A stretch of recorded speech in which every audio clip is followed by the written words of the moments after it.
The cold bit through Hyan's suit, even with the heaters running at full power. He had been working on Titan 7 for 2 years now, and the freezing temperatures still made him uncomfortable. The ice moon orbited far from Earth, and the mining colony felt like the edge of the universe. Most days, Hyan wondered why he had taken this job. Today, he would get his answer. His drill hit something solid. Not ice, not rock. Something else entirely. Hyan stopped the machine and checked his scanner. The readings made no sense. There was a massive object buried 30 meters below the surface, and it was giving off faint heat signatures. That was impossible. Nothing stayed warm in this frozen hell for long. Control, this is Hyan. I found something strange in Sector 12. Can you check my scanner readings? He waited for a response, watching his breath fog inside his helmet. The voice of Captain Day came through, cold and professional as always. Your scanner is broken, Hyan. Nothing lives out there. Finish your shift and come back for repairs. But Hyan knew his equipment worked fine. He had checked it that morning. Something was down there, and he needed to see it. He started digging carefully, using the smaller tools instead of the heavy drill. Hours passed. His arms ached. His back hurt. But he kept going. Then he saw it. Blue light glowed through the ice. Hyan cleared more frozen layers away, and his heart nearly stopped. A creature lay trapped in the ancient ice, bigger than any animal he had ever seen. It looked like the dragons from old Earth stories, but more beautiful and more terrifying. Its body stretched at least 15 meters long. Scales covered its skin, each one shimmering with colors that seemed to move and change. Wings folded against its sides, thin and delicate like crystal. Its head was elegant and fierce, with long horns curving backward.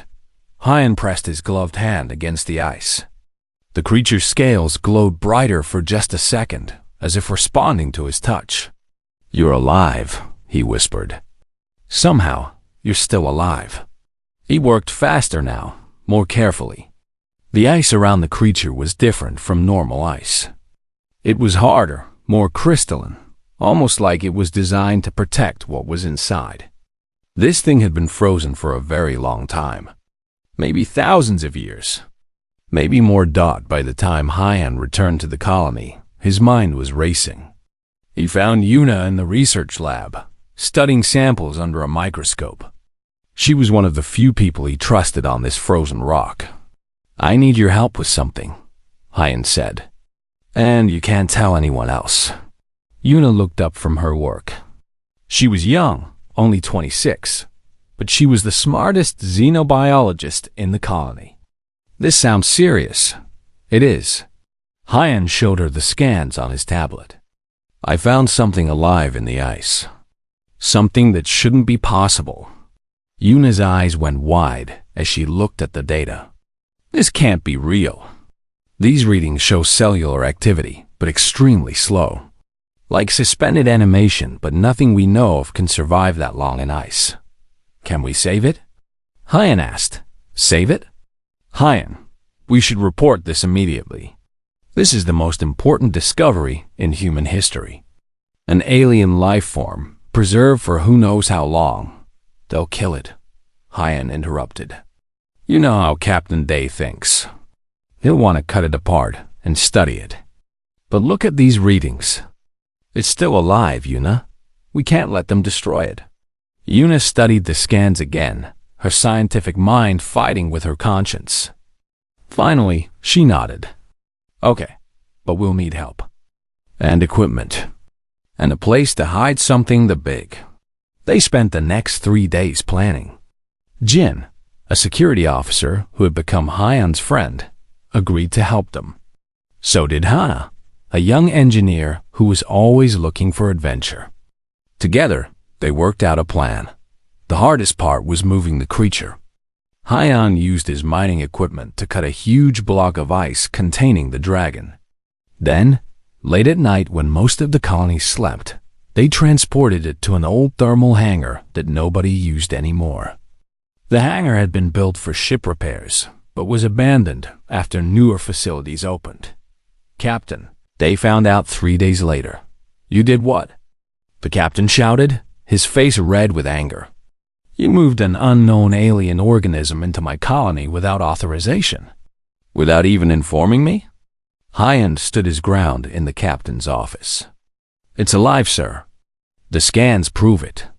We couldn't let it die. It's been dead for thousands of years, they said. Those readings are just residual energy. You've wasted colony resources on a corpse. Then let us try to revive it, Hyan argued. If I'm wrong, you can do whatever you want with it. But if I'm right, we'll have made first contact with an alien species. Isn't that worth the risk? Captain Day stared at him for a long moment. 2 weeks, he finally said. You have 2 weeks to prove it's alive. After that, it becomes a research specimen. Understood? Yes, sir. Thank you, sir. The captain leaned forward. And Hyan? If this goes wrong, you're finished. You'll be sent back to Earth on the next transport, and you'll never work in space again. Hyan left the office knowing he had gambled everything on a frozen creature he knew nothing about. But when he returned to the hangar and looked at the dragon trapped in ice, he knew he had made the right choice. Something in those frozen eyes called to him. Something that said this creature deserved a chance to live. Yuna had set up monitoring equipment around the ice block. Numbers scrolled across screens, measuring temperature, energy output, and cellular activity. The readings are getting stronger, she said. Whatever's in there is responding to the warmer environment. How long until we can start thawing it? Hyan asked. We need to go very slowly. Too fast, and we could kill it. The cellular damage from rapid temperature change would be catastrophic. Yuna pulled up a chart on her screen. I estimate 3 weeks for a safe thaw. Maybe longer. Hyan nodded. He had 2 weeks before Captain Day shut them down. They would have to work fast and hope for a miracle. That night, Hyan stayed in the hangar alone. He sat in front of the ice block, staring at the magnificent creature inside. I don't know if you can hear me, he said quietly. I don't even know if you're really alive. But I'm going to try to save you. I promise. For just a moment, he thought he saw the scales glow brighter. Maybe it was his imagination. Maybe it was hope. But Hyan chose to believe the creature heard him. Outside, the frozen winds of Titan 7 howled across the empty landscape. Inside the old hangar, surrounded by equipment and hope, Hyan began the process that would change his life forever. He didn't know about the ancient warnings. He didn't know about the enemies who would come. He only knew that a life hung in the balance, and he had the power to save it. That was enough. The first week passed slowly. Hyan and his team worked in shifts, carefully raising the temperature around the ice block 1 degree at a time. Yuna monitored every change in the creature's vital signs. Jin stood guard at the hangar door, making sure no one interrupted their work. Hana modified the thermal systems to give them more precise control over the thawing process. Hyan barely slept. Every free moment, he was in the hangar, watching and waiting. The dragon's scales had begun to glow more frequently now. Soft blue and purple lights rippled across its body like waves on water. The ice around it was melting, dripping down to collect in pools on the hangar floor. The cellular activity is increasing, Yuna reported on the 8th day. Its body is starting to wake up. This is actually working, Hyan. But success brought new problems. On the 10th day, alarms began to scream. Temperature spiking. Hana shouted, checking the monitors. Its body heat is rising too fast. 30 degrees in the last minute. 40. 50. It's going to burn itself out, Yuna said, fear in her voice. The body is trying to wake up too quickly. We need to cool it down now. They tried everything. More ice. Cooling systems at maximum. Nothing worked. The dragon's body temperature kept rising, and the ice around it was melting in huge sheets now. Steam filled the hangar. Hyan made a decision. He grabbed his thermal regulation suit from the equipment locker and started putting it on. "What are you doing?" Jin asked. "The suit can absorb heat and redistribute it safely," Hyan explained, sealing the helmet. "If I can get close enough, I might be able to draw the excess heat away from it." "That's insane," Yuna protested. "Those suits aren't designed for this kind of heat load. You could die. So will the dragon if we don't try." Hyan walked toward the melting ice block, feeling the heat even through his protective suit. His readouts showed dangerous levels immediately. He ignored them and pressed his gloved hands against the creature's scales. The heat was incredible. Pain shot through Hyan's arms as the suit struggled to handle the thermal transfer. Alarms beeped in his helmet. His vision began to blur. But he held on. Slowly, the dragon's temperature started to stabilize. The deadly rise stopped. The creature's body found a balance, and then its eyes opened. Hyan stumbled backward as the dragon's massive head moved for the first time in thousands of years. Eyes like molten gold focused on him. The last of the ice shattered as the creature pulled itself free, wings spreading to their full width. The dragon was beautiful and terrifying, filling the entire hangar with its presence. It opened its mouth and roared. The sound shook the building. Equipment fell from tables. Windows cracked.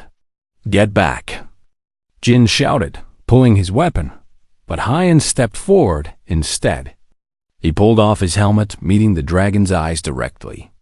"Please," he said. "We saved you. We're not your enemy." The dragon's head swung toward him. For a long moment, nothing happened. Then Hyan felt something touch his mind. Not words. Not exactly. More like emotions and images flowing directly into his thoughts. Pain, confusion, fear, anger, but also curiosity. The dragon lowered its head until it was level with Hyan's face. They stared at each other. Hyan raised his hand slowly and placed it on the dragon's snout. The scales were warm and smooth, humming with energy. More images flooded his mind. He saw vast cities of light, creatures like the dragon flying between stars. Terrible battles, darkness spreading across space, and cold, so much cold. Then nothing for a very, very long time, until warmth. Until voices. Until someone chose to save instead of destroy. "I see you," Hyan whispered. "I understand." The dragon made a sound, softer this time. Almost like a purr. A single word formed in Hyan's mind. Not in any language he knew, but he understood it perfectly. Vel. Double quotes. "Your name is Vel?" Hyan asked. The dragon, Vel, lowered itself to the floor and folded its wings. Agreement flowed through their mental connection. "Hyan," Yuna said carefully, "what just happened? We're connected somehow. I can feel its thoughts." Its name is Vel. Over the following days, the bond between Hyan and Vel grew stronger. They communicated through shared emotions and mental images. Vel's species, the Drakai, had been ancient and powerful. They had served as guardians, protecting younger species from threats they could not yet face alone. But the Drakai had enemies. Vel showed Hyan images of terrible insectoid creatures, destroying everything in their path. The Krell. They'd hunted the Drakai for thousands of years, jealous of their power and their technology. Vel had been protecting something when the Krell attacked. A warning beacon. The Drakai knew they were losing the war, so they scattered beacons across the galaxy. These beacons would alert others to the Krell threat. Vel had stayed to guard one beacon, fighting until the end. The Drakai had put Vel in the crystal ice as a last resort, a type of suspended animation that could last for thousands of years. Vel had slept, waiting for someone worthy to bring it back. "Why us?" Hyan asked one night, sitting beside Vel in the hangar. Why are humans worthy? Vel showed him images. Other species had found Drakai in stasis over the centuries, but they had seen only corpses to study or weapons to use. They had never tried to save them, never shown compassion for a life they didn't understand. Hyan had been the first in 10,000 years to try to rescue a Drakai instead of exploiting it. That made humans different. That made them worthy, but there was a problem. When Hyan had revived Vel, he had activated the beacon. It had sent a signal across the stars, announcing that a Drakai lived again. Friends might hear that signal, but enemies definitely would. Captain Day finally came to the hangar on the 15th day. He stopped in the doorway, staring at Vel with wide eyes. "It's real," he said quietly. "It's actually real. Her name is Vel," Hyan corrected. "And she's been trying to warn us. Something bad is coming." "What kind of something?" Day asked. Vel raised her head and roared again, but this time Hyan understood the message she was sending. He saw ships in his mind. Hundreds of them. Coming fast. "The Krell," Hyan said. "They're coming here. And they're coming to destroy Vel and everyone who helped her." Day's face went pale. "How long do we have?" Hyan looked at Vel, reading the urgency in her thoughts. "Not long enough." The captain turned and ran toward the command center, already shouting orders into his radio. Jin moved to follow him, preparing the colony's defenses. Hannah started checking weapon systems. Yun came to stand beside Hyan. "Will we survive this?" Hyan looked at Vel, feeling the bond between them pulse with determination. The dragon had slept for 10,000 years, waiting for allies.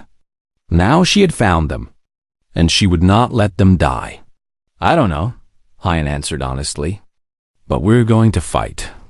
Vel spread her wings, and light danced across her scales. Through their connection, Hyan felt her response.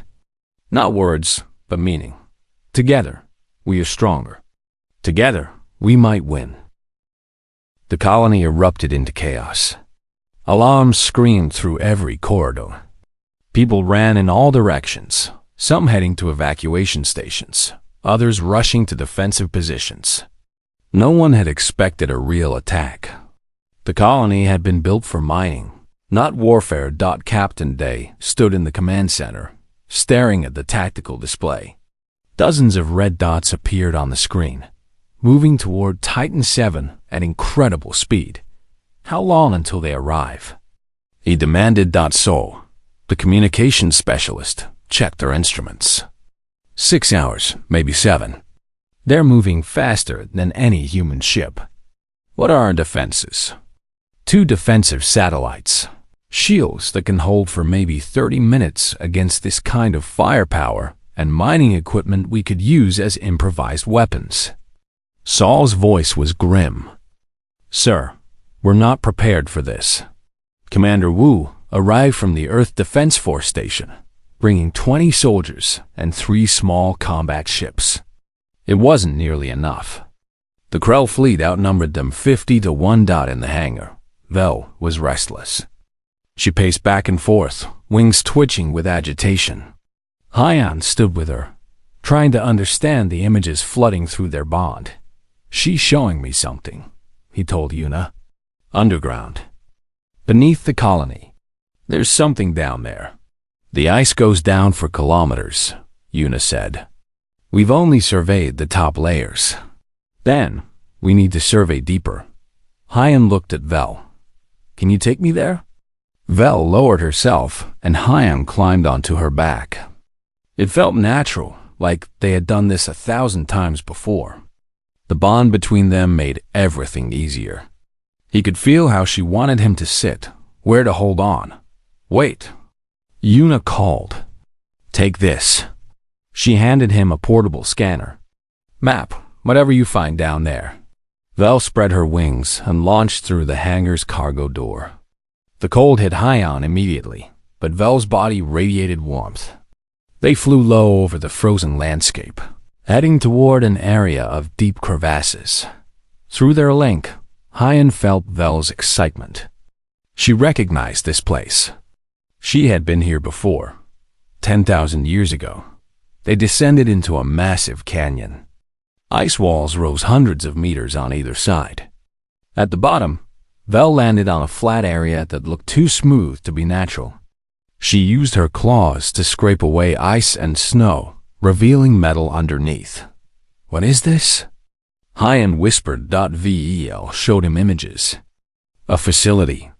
Ancient Drakai technology. Built to protect this sector of space.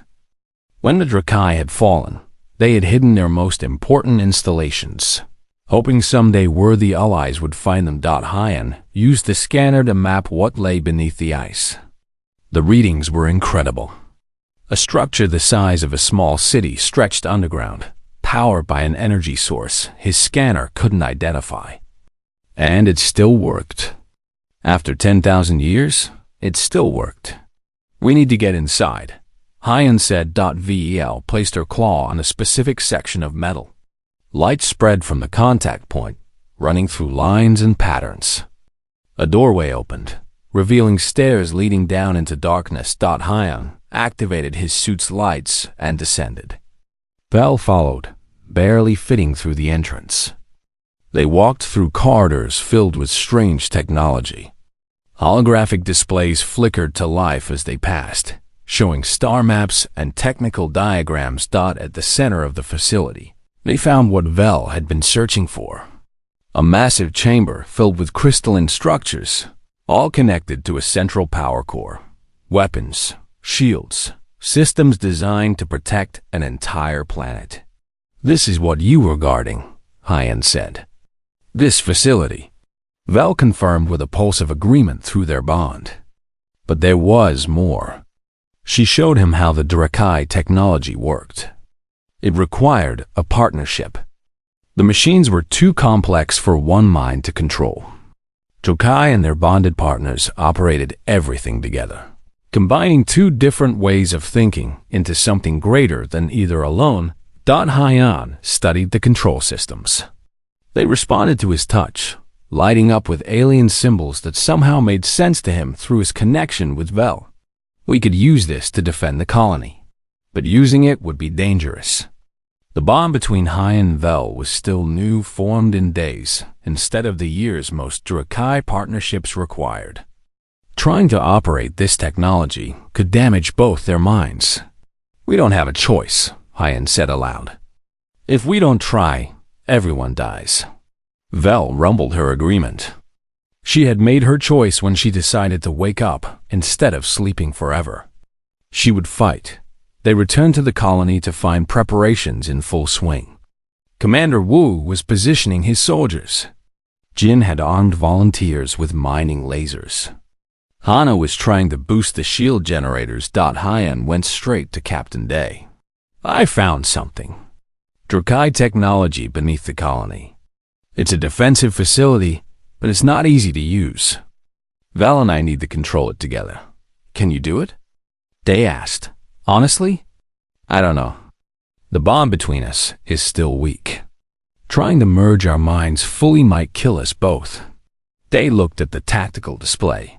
"The Krell fleet would arrive in 2 hours. "Do it," he said. "We're dead anyway if you don't." The next hour passed in a blur. Hyan and Vel returned to the underground facility. Yuna came with them, along with Hana and several engineers. They studied the control systems, trying to understand how everything worked. "These crystals are interface points," Yuna explained. "Vel would connect with this one, and you would connect with that one. The system would flow through both of you." "What about the power requirements?" Hana asked. "This facility hasn't been used in thousands of years. Will it even work?" Vel showed them all an image. The power core was Drakai technology, drawing energy from the planet's core itself. It would work. It had been designed to work for millions of years. 30 minutes before the Krell arrived, Hyan and Vel took their positions. Hyan placed his hands on the crystal interface. Vel touched her own crystal with her forehead. Energy surged through them both. Hyan gasped as his mind expanded. Suddenly he could feel the entire facility. Every weapon, every shield generator, every sensor. But more than that, he could feel Vel's mind merging with his own. Her memories became his memories. Her knowledge became his knowledge. He saw her life. Thousands of years protecting this sector, watching over younger species, teaching them, guiding them, fighting when necessary, until the Krell came, until everything fell apart, and Vel saw his life. A human miner from Earth, nothing special, nobody important, but someone who chose compassion over profit, someone who risked everything to save a life he didn't understand. Their minds wove together, two beings becoming one combined consciousness. The Drakai facility responded, awakening fully for the first time in 10,000 years. Massive weapon platforms began to rise from beneath the ice around the colony. Shield generators hummed to life. Sensors spread across the entire moon, showing them everything. And then the Krell arrived.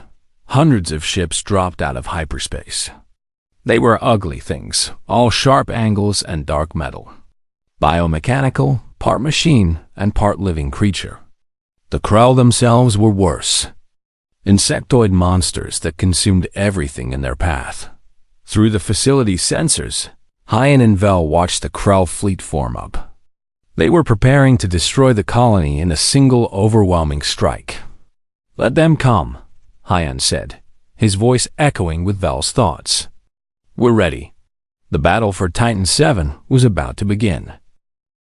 The first Krell ship fired without warning. A beam of purple energy struck the colony's shields, and the entire moon shook. In the command center, people grabbed onto anything stable as the floor tilted. "Shields holding at 80%, Sol reported. But another hit like that and we're done. Deep underground, Hyan felt the attack through the facility's sensors. His merged consciousness with Vel processed the tactical situation instantly. They were outnumbered. They were outgunned. But they had something the Krell didn't expect. Surprise.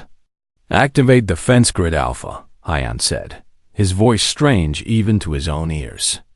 It carried harmonics that weren't human, echoes of Vel's ancient power.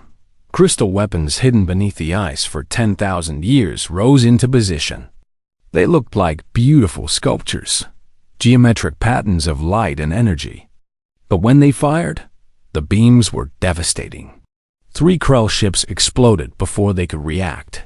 The Krell fleet scattered, breaking formation. They hadn't expected resistance. The intelligence report said humans were primitive, easy prey. The reports were wrong. Commander Wu saw his opening. All ships, attack pattern Delta. Hit them while they're confused. The Earth Defense Force ships were tiny compared to the Krell vessels, but they were fast and their pilots were skilled. They darted between the enemy, firing missiles and energy weapons. They couldn't do much damage, but they kept the Krell distracted. Jin coordinated the colony's defenders. Volunteers with mining equipment turned their tools into weapons. Cutting lasers designed for ice became devastating beams that could slice through Krell armor. Explosives meant for excavation became improvised bombs. Humans had always been good at making weapons from whatever they had, but the Krell were learning. They regrouped and began a coordinated assault. 20 ships focused their fire on a single weapon platform. Crystal shattered, and one of Hyan's defenses went dark. "They're adapting," Hyan warned through the colony's communication system. "Be ready for heavy resistance." The Krell mothership moved forward, a massive biomechanical fortress, 5 times larger than any other vessel. Its weapons charged with a sound that made Hyan's teeth hurt even from underground. "Everyone brace." Captain Day shouted. The mothership fired. The beam was enormous, a column of destructive energy that hit the colony's shields like a hammer. The shields flickered and died. Nothing could withstand that kind of power. The colony was defenseless. Hyan felt panic rising, both his own and Vel's. They poured more energy into the weapons, destroying ship after ship. But it wasn't enough. The Krell kept coming, and the mothership was preparing another shot. This one would hit the colony directly. Thousands would die. We need full synchronization, Vel's thoughts echoed in Hyan's mind. The deep merge. It's the only way to access the facility's true power. They could kill us both, Hyan responded. Better we die than everyone else. Hyan knew she was right. He opened his mind completely, dropping every barrier, every defense. Vel did the same. Their consciousness merged so deeply that it became impossible to tell where one ended, and the other began. Hyan was Vel. Vel was Hyan. They were both. They were neither. They were something new. Power flooded through them. The facility responded to their perfect unity, unlocking systems that had remained dormant. Ancient shields blazed to life around the colony, strong enough to hold off the mothership. Weapon platforms that had seemed decorative revealed their true purpose, unleashing beams of pure energy that could crack a planet's crust. But the cost was terrible. Hyan's human body wasn't designed for this kind of power. He felt his cells burning, his nervous system overloading. Vel was in pain too, her body still weak from thousands of years in stasis. They were dying, but they kept fighting. The Krell mothership took a direct hit from the facility's main weapon. Its shields collapsed. Its armor cracked. But it didn't die. The massive vessel turned all its weapons toward the source of the attack, toward the underground facility. If that ship reaches the facility, it will destroy the colony's foundation, Yuna said over the radio. The whole settlement will collapse. Commander Wu's voice was grim. My ships can't stop something that big. We don't have enough firepower. But Hyan and Vel weren't done. Operating on pure instinct, they channeled energy through the facility in ways the Drakai had never intended. They used the moon itself as a weapon, triggering seismic activity beneath the Krell mothership. Ice cracked and reformed into massive spikes, piercing the ship's hull. Still, they kept coming. Hana had an idea. The mining charges. We have enough explosives to blow an entire mountain. If we could get them inside that ship, I'll do it, Jin said immediately. Give me a shuttle and the charges. That's a suicide mission. Captain Day protested, so he's sitting here waiting to die. Jin was already running toward the hangar. The colony's fastest shuttle launched moments later, loaded with enough explosives to level a city. Jin flew straight toward the Krell mothership, dodging weapons fire and debris. Other pilots from the Earth Defense Force formed up around him, providing cover fire.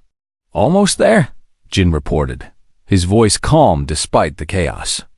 Tell my family I love them. Hyan wanted to stop him, but he was too deep in the merge with Vel. His body wouldn't respond to his commands anymore. All he could do was watch through the facility's sensors. Jin's shuttle hit the Krell mothership at full speed, crashing through damaged armor into the interior. For 3 seconds, nothing happened. Then the mining charges detonated all at once. The explosion was beautiful and terrible. The mothership broke apart from the inside, pieces spinning away in all directions. The blast wave destroyed 5 more Krell vessels that had been too close. But Jin was gone. The remaining Krell ships hesitated.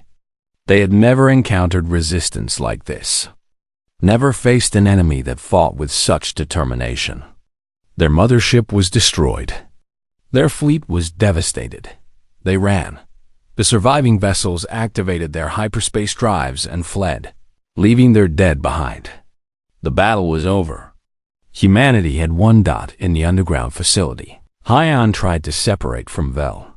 It was like trying to untangle 2 trees whose roots had grown together. The pain was incredible. Hold on, Yuna shouted, rushing to his side. Don't pull apart too fast. You'll damage your brain. Slowly, carefully, Hyan and Vel unwove their merged consciousness. It took hours. When it was finally done, Hyan collapsed. His body had been pushed far beyond its limits. Burns covered his arms where he had touched the crystal interface. His heart beat irregularly. His breathing with shallow. Vel was in bad shape too. She lay on the floor of the facility, her scales dim and flickering. She had used too much energy, pushed too hard while still recovering from STAS. Medical teams arrived and tried to help. But both Hyan and Vel were beyond normal medical care. They had done something that should have been impossible, and their bodies were paying the price. As consciousness faded, Hyan felt Vel's thoughts one last time. We won. Together. Together. Hyan agreed. Then everything went dark. Hyan woke up 3 months later. The medical bay was quiet. Sunlight streamed through windows that hadn't existed before. Someone had rebuilt the colony while he slept. He tried to sit up and immediately regretted it. Every muscle in his body hurt. Easy, Una said, appearing at his side. You've been in a coma. Your body needed time to heal. Vel? Hyan asked. His voice was rough from disuse. She's alive. Recovering, like you. The bond between you both kept you stable. I think it saved your lives. Hyan closed his eyes and reached out with his mind. There. He could still feel Vel, distant but present. She was awake, and she was happy to feel him reaching out. What happened? Hyan asked. After the battle? Una pulled up a chair. You won. You saved everyone. The Krell ran away, and Earth Defense Force ships arrived to make sure they didn't come back. Word spread fast about what happened here. About the Drakai. About you? Me? You're famous, Hyan. The first human to bond with an alien species. The man who activated ancient technology and saved a colony from destruction. Earth's government wants to meet you. So do about 100 other organizations. Hyan didn't feel famous. He felt tired and sore. What about Jin? Una's face fell. He didn't make it. The memorial service was beautiful. Captain Day gave a speech about his bravery. Hyan felt tears running down his face. Jin had been his friend. He had died saving everyone. I should have been able to stop him. You were fighting a war. People die in wars. Una squeezed his hand. But because of Jin, because of you and Vel, thousands of others lived. That means something. Over the next few weeks, Hyan learned to walk again. The deep merge with Vel had changed his body in subtle ways. His reflexes were faster. His senses were sharper. And the bond between them remained strong, even though they were no longer merged. He could feel her emotions from across the colony. Sometimes he even saw through her eyes. The colony had been transformed. Instead of a simple mining outpost, it now served as a research facility studying Drakai technology. Scientists from across human space arrived daily. The underground facility had been fully mapped, revealing wonders that would take decades to understand. Vel recovered more slowly. She spent most of her time in a specially built habitat where she could fly and exercise. Hyan visited her every day. They would sit together for hours, not talking, just sharing the comfort of their bond. But the universe had changed, and they both knew their quiet days wouldn't last. Earth's government sent a delegation 6 weeks after the battle. They arrived on a massive diplomatic ship, bringing ambassadors, scientists, military officers, and journalists. Captain Day hosted them in the colony's new conference center. The lead ambassador was a stern woman named Park. We need to understand what happened here, she said. An alien species, ancient technology, an attack from hostile forces we've never encountered before. This changes everything humanity thought we knew about the universe. Hyan sat at the conference table, Vel lying beside him. They had both agreed to tell the truth, no matter how difficult. The Drakai were guardians, Hyan explained. They protected younger species from threats like the Krell, but they were destroyed thousands of years ago. Vel was put into stasis as a last resort, along with others of her kind. They're scattered across the galaxy, waiting. Waiting for what? Ambassador Park asked. Waiting for species worthy of partnership. The Drakai technology only works through cooperation. It can't be stolen or forced. It requires trust and understanding between two different kinds of minds. A military officer leaned forward. So these weapons, these defenses, we can't use them without the Drakai? No. Vel's thought came through clearly, and Hyan translated. The technology was designed to prevent abuse. It requires consent from both partners. The implications were clear. Humanity couldn't just take Drakai technology. They had to earn it. Ambassador Park studied them both. What do you propose? Hyan took a deep breath. Vel says there are more Drakai in stasis. Maybe hundreds of them, hidden across different star systems. If we find them and wake them up, if we prove humanity is worthy of partnership, we could build an alliance. The Krell will come back eventually, in greater numbers. But together, humans and Drakai might be strong enough to stop them. And if humanity isn't worthy? The military officer asked. Then, the Drakai stay asleep, Hyan said simply. And we face the Krell alone. The debate lasted for days. Some people feared the Drakai. Others wanted to study them as specimens. But eventually, Ambassador Park made her decision. She addressed the entire colony in a broadcast that reached across human space. Today, humanity faces a choice. We can remain isolated, fearful of what we don't understand. Or we can reach out, embrace partnership with another species, and face the future together. I choose partnership. Earth's government chooses partnership. We will search for the sleeping Drakai. We will wake them with respect and compassion.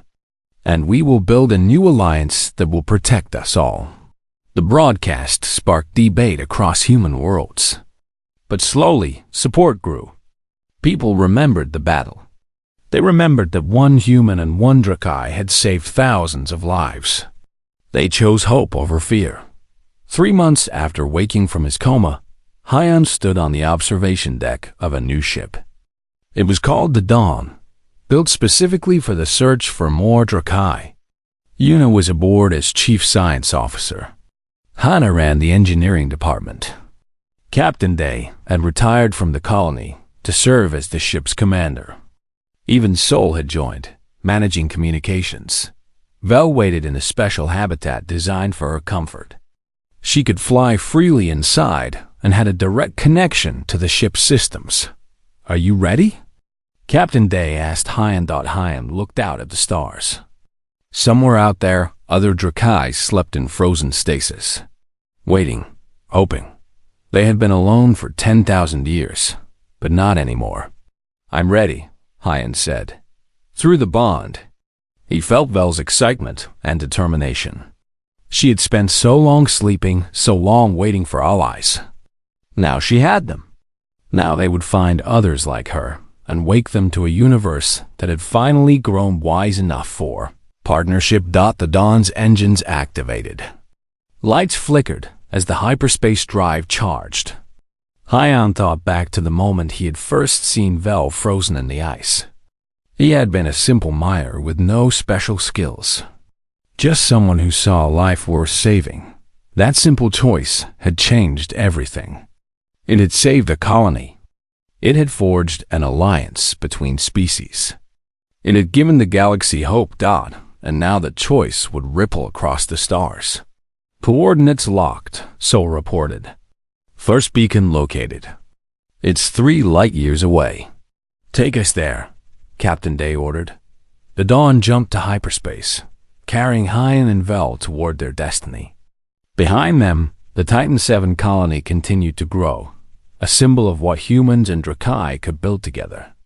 Ahead of them lay countless frozen worlds, each one potentially holding another sleeping guardian. Hyan felt Vel's thoughts merge gently with his own. No words were needed.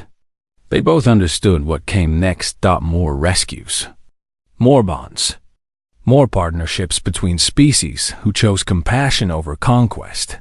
The crow would return someday. But when they did, they would face an alliance of humans and Drakai, species who had learned that true strength came not from domination, but from the courage to save a life. Even when you didn't know what consequences would follow. Hyan smiled as he watched the stars streak past the viewport. He had rescued a frozen alien dragon, and the consequences had indeed changed his life forever.